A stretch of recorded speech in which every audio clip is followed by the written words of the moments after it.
I was standing in the middle of my own reception hall, drenched in red wine, while my older sister, Vanessa, smirked from the head table in a custom-tailored, $6,000 silk wedding gown.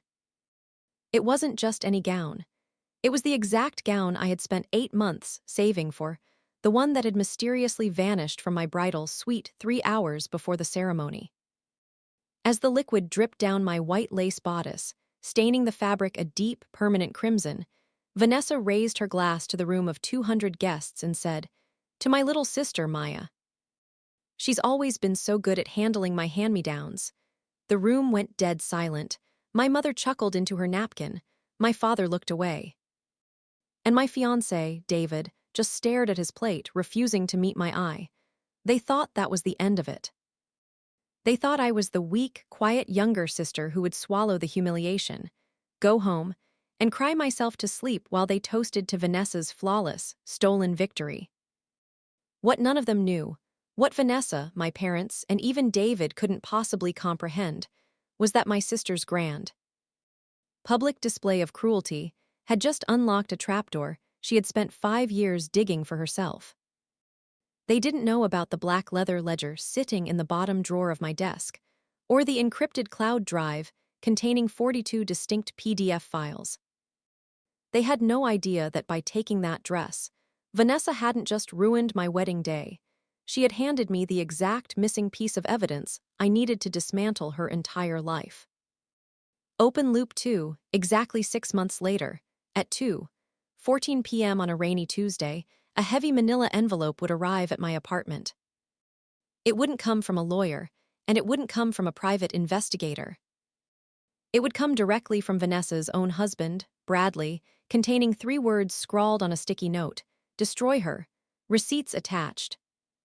But on that night, as the red wine soaked through my slip, they thought I was utterly, beautifully defeated. The golden chandeliers of the Grand Fairmont Ballroom reflected off the puddle of Cabernet Sauvignon pooling at my feet. My mother, Eleanor, stepped forward, her heels clicking sharply against the marble. She didn't offer me a tissue. She didn't look angry at Vanessa. Instead, she leaned in close, her breath smelling of champagne, and whispered, "Don't make a scene, Maya.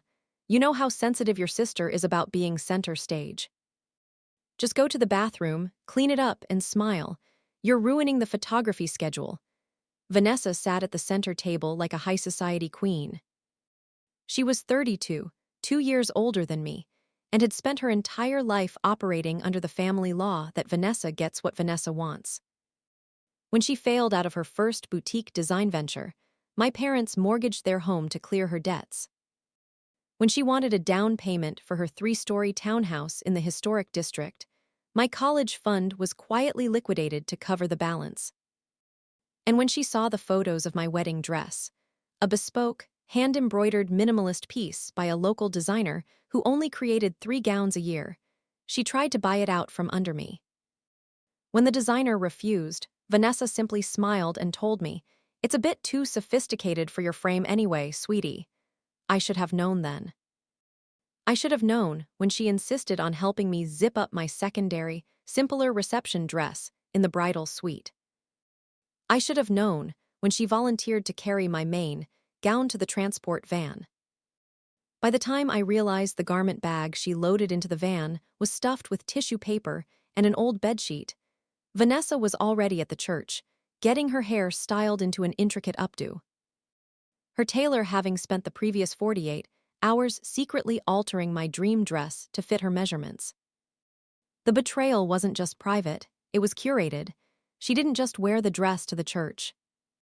She wore it to my reception, walked in after me, and claimed she had found an identical piece at a sample sale and just couldn't resist the coincidence. Then came the toast. Then came the accidental stumble by her best friend, Courtney, who bumped into me with a full glass of red wine while looking directly at Vanessa for approval. "Go on, Maya," David muttered from behind me, his voice tight, embarrassed. "Just go change. Everyone is looking at us." I looked at David, the man I was supposed to build a life with. He wasn't looking at me with love or defense. He looked at me with exhaustion.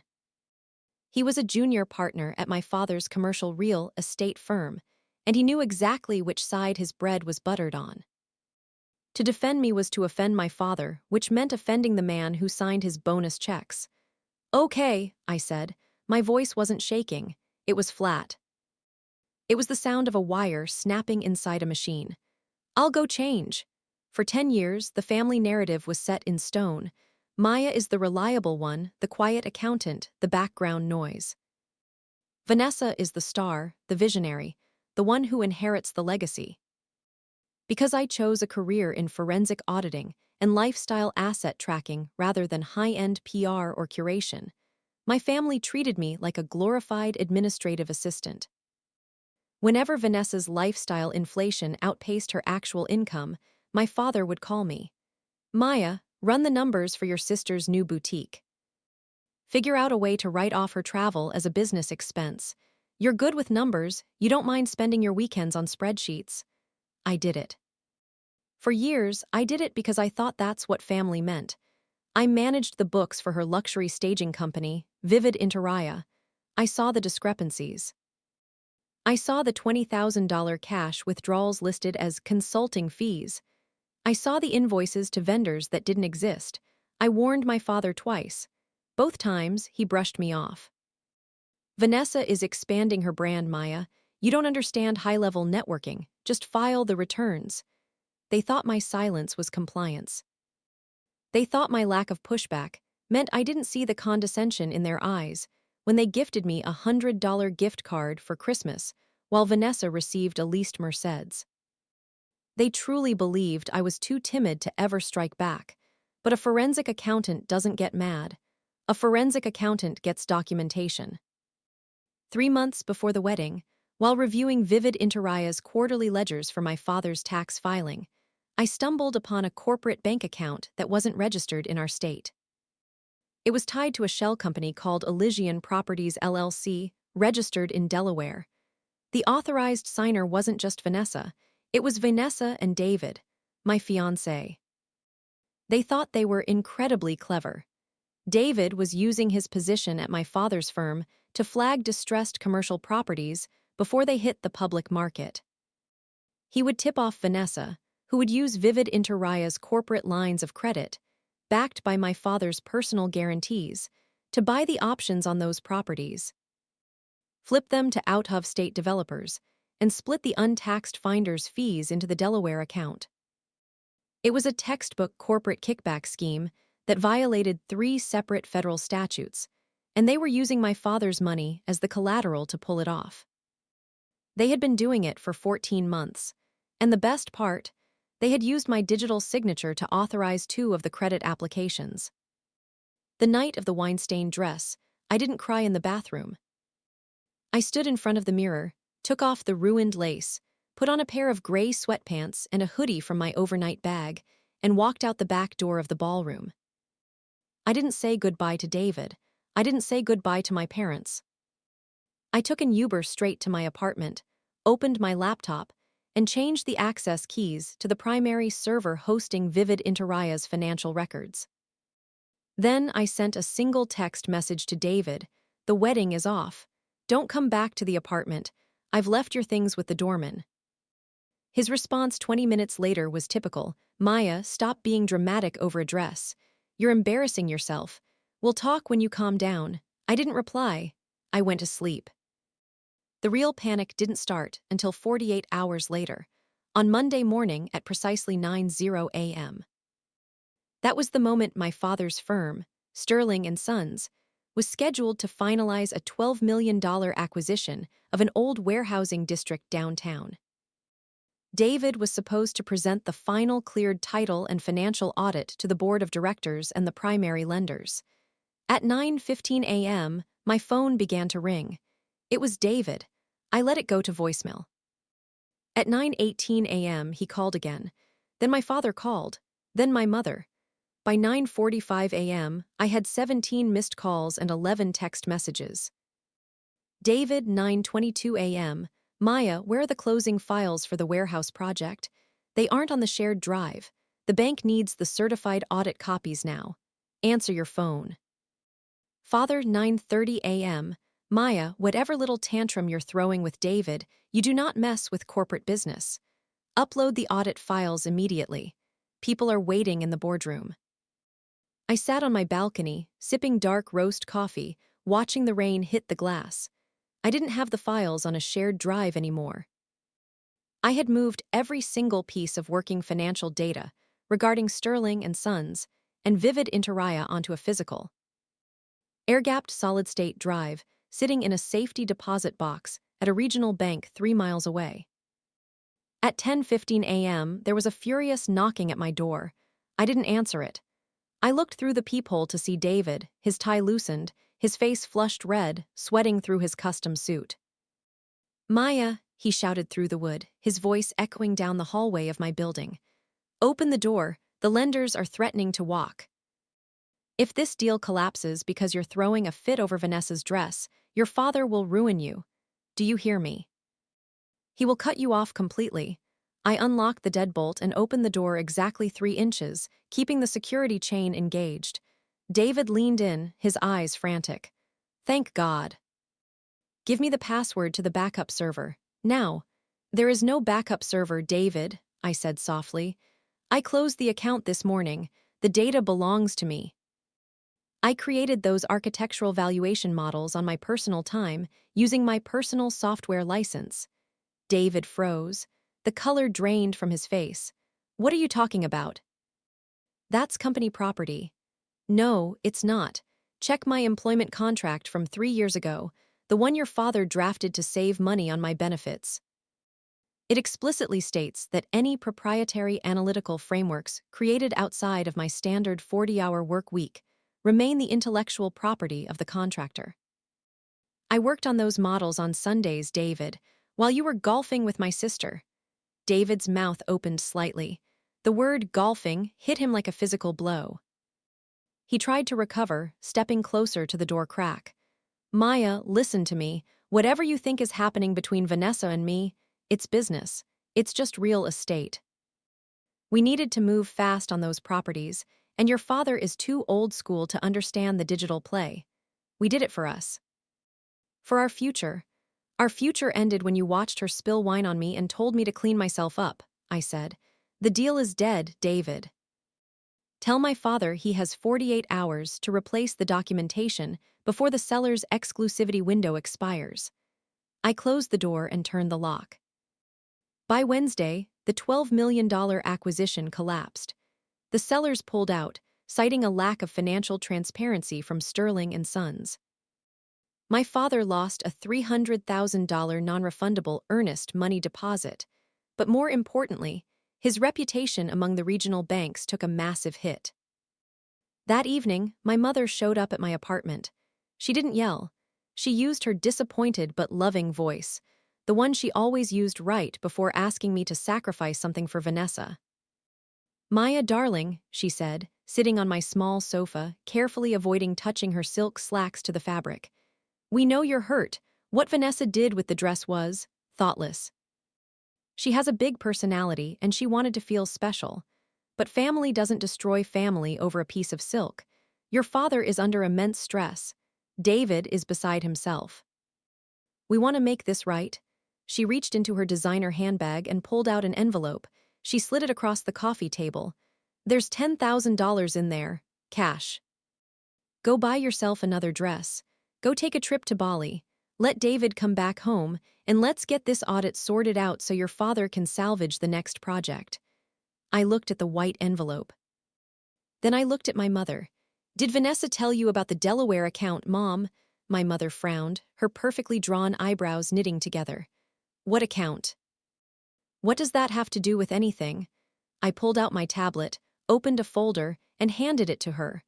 On the screen was a scanned copy of a wire transfer receipt dated 4 weeks prior. It showed $50,000 moving from Vivid Interaya's operating account, the one my father funded, directly into Elysian Properties, LLC in Delaware. The second page showed the corporate registration for Elysian. The 2 managing partners listed, Vanessa Sterling and David Vance. The third page was the kicker. It was an authorized signature card for the account. My name was signed at the bottom, clear as day. But underneath it, I had pulled up a high-resolution comparison of my actual signature next to the one on the document. The forgery was obvious once you zoomed in. The loop on the M was completely wrong. Vanessa always had a distinct, jagged handwriting style, and she had traced my signature from an old tax waiver. Vanessa and David are stealing from Dad, I told my mother calmly. They're using his personal credit guarantees to fund private flips, and they forged my name to make me the fall guy if the IRS ever audited the shell company. They didn't just take my dress, Mom. They tried to take my clean record. My mother stared at the screen. For 3 seconds, I saw genuine horror in her eyes. She knew exactly what this meant. If this went public, Sterling and Sons would face a forensic investigation that would unearth every corner-cutting tax strategy my father had used for 20 years. Then the horror vanished, replaced by that cold, aristocratic calculation I had seen my entire life. She set the tablet down. "This stays between us, Maya," she said, her voice dropping an octave. "If your father finds out about this, it will kill him. His heart can't take this kind of betrayal. Vanessa is young, she made a mistake. She got greedy. And David. Well, men are easily led by ambitious women. We will handle this internally. I will make Vanessa return the money to the corporate account." "And the forgery?" I asked. "You didn't suffer any actual damage, did you?" my mother said, her tone sharpening. "Nobody is auditing you. Don't be vindictive, Maya. You've always had a hard time forgiving your sister's successes. I expect you to delete these files and let this go. For the sake of the family." She stood up, leaving the $10,000 envelope on the table. "David will be moving his things back into your place this weekend. You two will move past this." "I won't hear another word about it." Rihukshi walked out. I didn't touch the cash. I took the tablet, copied the entire file archive onto 3 separate encrypted flash drives, and mailed one to the Regional Compliance Office of the Internal Revenue Service with a formal whistleblower affidavit. I mailed the second one to the State Licensing Board for Commercial Real Estate Brokers.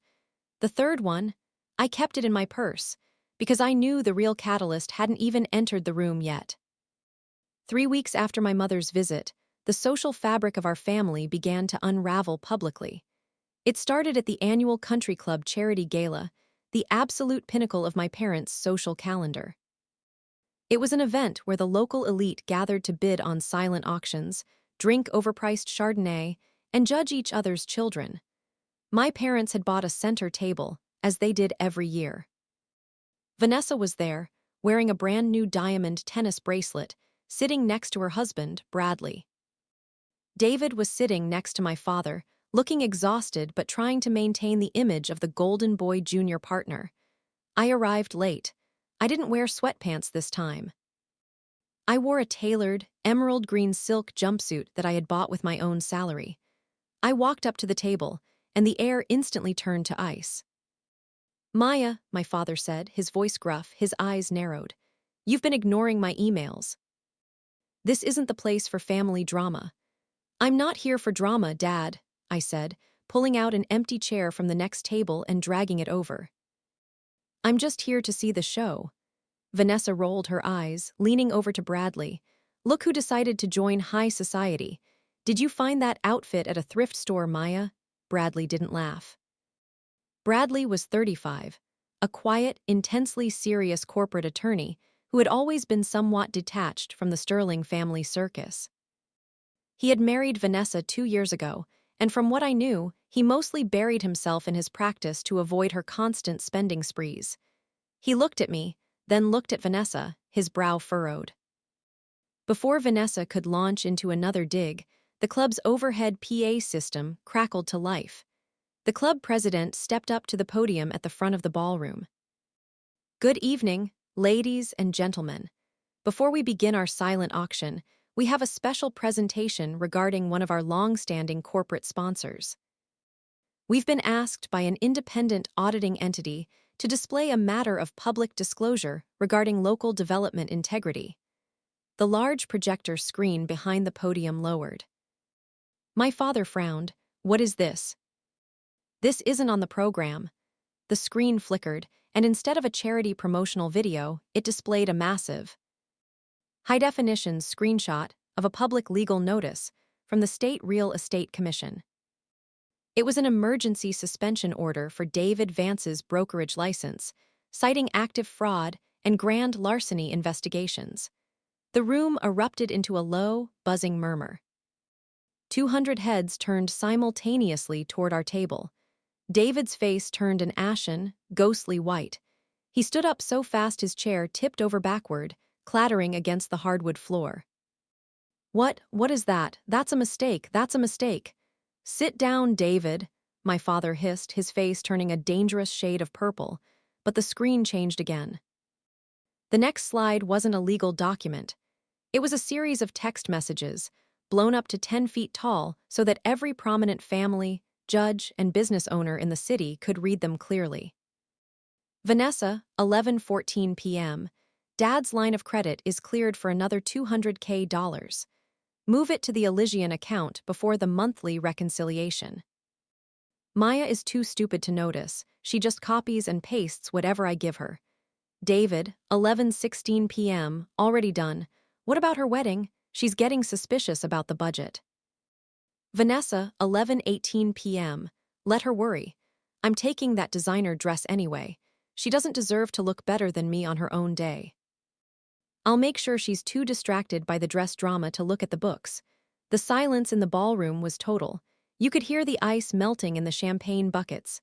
Vanessa's jaw dropped. She stared at the screen, her hands shaking so violently she dropped her wine glass. It shattered against the table, splashing red wine across her pristine white silk tablecloth, a perfect, poetic echo of my reception night. Who did this? Vanessa shrieked, her voice cracking as she stood up. Who put that up there? Turn it off. Turn it off right now. I leaned back in my chair, picked up a strawberry from the fruit platter, and took a slow, deliberate bite. It's public record now, Vanessa. Once the state board issues a fraud suspension, anyone can access the evidentiary exhibits. I just gave the AV technician a thumb drive of the public filing links. I thought the community should know who they're doing business with. My father looked at me, his eyes wide with a mixture of rage and terror. Maya, what have you done? You've ruined us. You've ruined the firm. No, Dad, I said loudly enough for the surrounding tables to hear clearly. David and Vanessa ruined you. I just stopped managing their cover-up. The fallout from the gala was immediate and catastrophic for them. Within 48 hours, 3 of Sterling and Sons' major institutional clients pulled their management contracts. The firm's stock value, privately held but tied to bank valuations, crumbled. My father was forced to announce David's immediate termination and launch an internal investigation to save his own skin from federal regulators. David was ruined. With his broker's license suspended and a pending criminal referral for forgery and bank fraud, he was completely toxic. He couldn't get an interview at a boutique firm, let alone a major developer. His apartment lease was terminated due to a lack of verifiable income, and he was forced to move back into his parents' spare bedroom in a town 2 hours away. But the real breakdown happened inside Vanessa's marriage. Bradley wasn't just embarrassed by the public exposure. He was a lawyer whose entire career depended on a clean reputation. The revelation that his wife was involved in corporate fraud and asset diversion, potentially exposing their joint marital assets to federal seizures, was the absolute end for him. Which brings us back to that rainy Tuesday, precisely 6 months after my wedding day. The heavy manila envelope sat on my kitchen island. I sliced it open with a butter knife.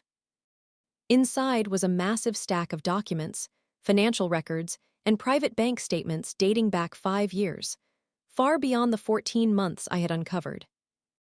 Attached was the sticky note from Bradley, "Destroy her, receipts attached." Bradley had filed for divorce the day after the gala, but he hadn't just filed a standard petition. He had spent the last 5 months quietly using his legal discovery powers to strip back every single layer of Vanessa's personal finances. And what he found was something even I hadn't seen. Vanessa hadn't just been stealing from my father's firm. For years, she had been systematically embezzling from the estate of our grandmother, the trust fund that was explicitly set up to be split equally between Vanessa and me when we turned 35. Our grandmother had passed away 3 years prior, leaving a $700,000 portfolio managed by a local trust officer who happened to be one of Vanessa's closest social contacts. Vanessa had used forged distributions and false medical expense reports to draw down over $400,000 of that trust to fund her boutique's lifestyle, her wardrobe, and her trips to Europe. Because I was the quiet accountant who didn't ask questions, she assumed I would never check the balance until the formal distribution date at age 35. By then, the money would have been long gone, and she would have blamed it on market downturns. With Bradley's documentation in hand, I didn't go to my parents. I didn't go to the police. I called a meeting at the city's premier corporate law office, hiring the most aggressive probate litigator in the state. I invited my parents and Vanessa to the office for a settlement conference. When they walked into the glass-walled conference room on the 22nd floor, they looked like ghosts of their former selves. My father looked 10 years older, his posture slumped. My mother was uncharacteristically disheveled, her hair missing its usual perfect structure. Vanessa looked frantic, her eyes rimmed with red, wearing a simple black dress that lacked any of her usual designer flair. "Maya, please," my mother said as soon as she sat down. "Let's end this madness. Your father has already lost 30% of his business. David is facing indictment. Vanessa is getting a divorce. Haven't you had enough revenge?" I didn't say a word. I nodded to my lawyer, who slid a 60-page civil complaint across the table toward Vanessa. "This is a formal petition for clawback of embezzled estate funds, breach of fiduciary duty, and constructive fraud," my lawyer announced calmly. "We have the certified bank statements from the Delaware account, the forged signature verifications from the grandmother's trust officer, and the 5 years of personal expense logs provided by Mr. Bradley Sterling during his divorce discovery." Vanessa didn't even look at the documents. She just stared at me, her teeth clenched. "You think you're so smart, don't you? You think you're better than me now?" "No, Vanessa," I said, leaning forward, placing my hands flat on the table. "I don't think I'm better than you. I know I am. Because I don't have to steal someone else's life to build my own." My lawyer tapped the front page of the complaint. "Here are our settlement terms. There is no negotiation. First, Vanessa will sign over her entire remaining interest in the grandmother's estate to Maya, effective immediately. Second, she will liquidate her boutique, Vivid Interaya, and transfer the remaining cash assets to satisfy the $400,000 she diverted. Third, she will sign a formal confession of judgment for the remaining balance, plus interest, payable over the next 10 years. My father gasped. "That will leave her with nothing. She'll have to sell her townhouse. She'll be bankrupt." "Then she'll be bankrupt," I said, looking directly at him. "Just like I would have been if the IRS had come after me for the forged credit applications she signed in my name. You were perfectly happy to let me take the fall to protect her star potential. Now she gets to experience reality." Vanessa looked at her mother, her eyes filling with tears. "Mom, do something. Tell her she can't do this." My mother looked at the documents, then looked at me, her eyes completely devoid of the old condescension. She looked defeated. She looked at her golden child, then looked at the background daughter who now held their entire survival in her hands. "Sign it, Vanessa," my mother whispered, her voice cracking. "What?" Vanessa shrieked. "Mom, no." "Sign it," my father growled, his voice breaking through the room. "If this goes to a public trial, the bank will call in my personal loans." "We will lose everything, Vanessa. Sign the papers." With trembling hands, Vanessa picked up the heavy black pen. She looked at me with pure, unadulterated hatred. The kind of hatred that only comes from a bully who has finally been brought to her knees. She scribbled her signature across the 3 separate execution pages, throwing the pen across the table when she was finished. "There," she spat, a tear finally running down her cheek. "You took my money, you took my marriage, you took my reputation. Are you happy now?" I didn't answer her. I watched my lawyer assemble the signed execution pages, place them neatly into his leather briefcase, and snap the locks shut. The townhouse in the historic district went on the market 3 weeks later. Vanessa was forced to move into a tiny, 500-square-foot studio apartment above a dry cleaner's on the edge of the city. Her boutique was dissolved, its inventory sold off at a public auction for pennies on the dollar. The local social circles she had spent her life cultivating dropped her instantly. Nobody wanted to be associated with a woman whose financial crimes had been displayed on a 10-foot screen at the country club gala. David Vance took a plea deal 2 months later, pleading guilty to a single count of wire fraud to avoid prison time.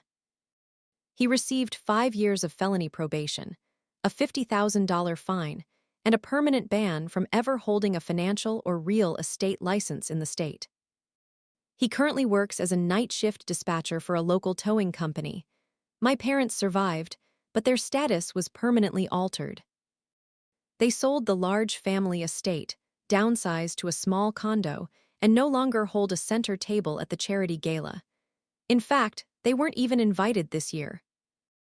As for me, I used the recovered estate funds to launch my own independent forensic consultancy firm.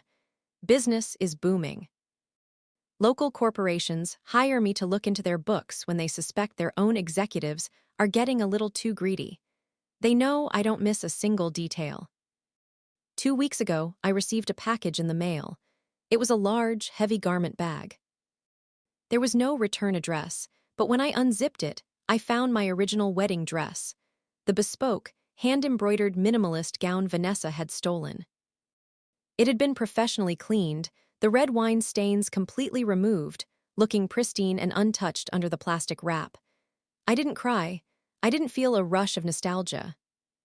I walked down the hallway of my new high-rise apartment, opened the trash chute, and dropped the dress down into the dark. I didn't need it anymore. I had already worn something much better to my sister's downfall. Some people wear white to symbolize a new beginning. I prefer the absolute clarity of a clean ledger.